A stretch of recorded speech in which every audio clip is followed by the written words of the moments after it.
Putinix, the Russian Linux distro that knows everything about you.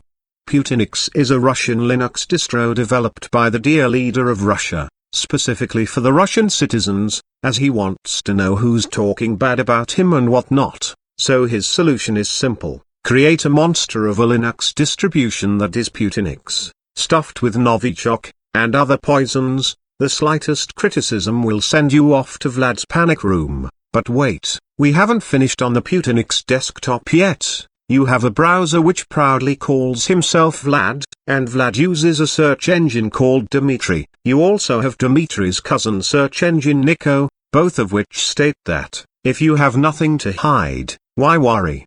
The funniest part here is that Putinix and DMITRI know everything about you, yet you cannot know anything about either of them. They track your activity, and watch your every move, literally, but you cannot do the same to them. If you write down a word which the dear leader deems offensive or rude, you better be prepared to cop a good dose of Novichok in the panic room. So off you go into the panic room. You have just written something bad and hateful about the dear leader of Russia. He now stares at you with this evil look on his face. He is about to press a big red button. This button will give you a good dose of Novichok and other nerve gas agents. You will slowly start to go numb as you lay back in the torture bed, where Vlad has strapped you. Vlad found you using the telemetry data Putinix had collected about you, so now you're going to die. Any last words before the dear leader goes ahead with his final decision?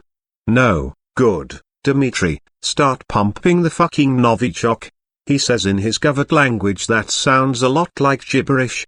DMITRI activates the nerve-gassing agents, and you're slowly eaten away until there is nothing left. Vlad is happy now, so he shoves DMITRI back into the computer, where he belongs, and things are back to normal just like that. It's not like Putin will make every Russian use Putinix and give them a good dose of Novichok, even for the slightest of offenses or criticisms. And if you have nothing to hide, why are you worried? You have nothing to fear, says DMITRI in his rather unassuring tone that leads you to believe that you have fallen into a trap. And if you're smart enough and have a brain in your head that actually works, you would have figured out Putinix was a lethal weapon of its own disguise well before you decided to talk about the dear leader. So never trust anything that comes out of a Russian's mouth, because the next thing you know, you're being dragged off to Putin's panic room and you're going to get a big smack in the mouth, and then some good old Novichok. How's that for freedom?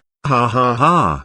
The freedom you have with Putinix is the freedom to die, and the freedom to be spied on, but you are not free to do what you want. It's what Vlad thinks is best that really matters here, so don't you dare even think about using Tor or a VPN. The Novichok alarms will go off at a moment's notice the second you connect to some sort of anonymous network. Putinix is free, but that freedom comes at a huge price, and if you really admire the dear leader, I am sure he would be more than happy to make a custom Putinix just for you. You just want to hope that this Putinix does not come with any nerve-gassing agents or poisons, otherwise you will be in the panic room pronto.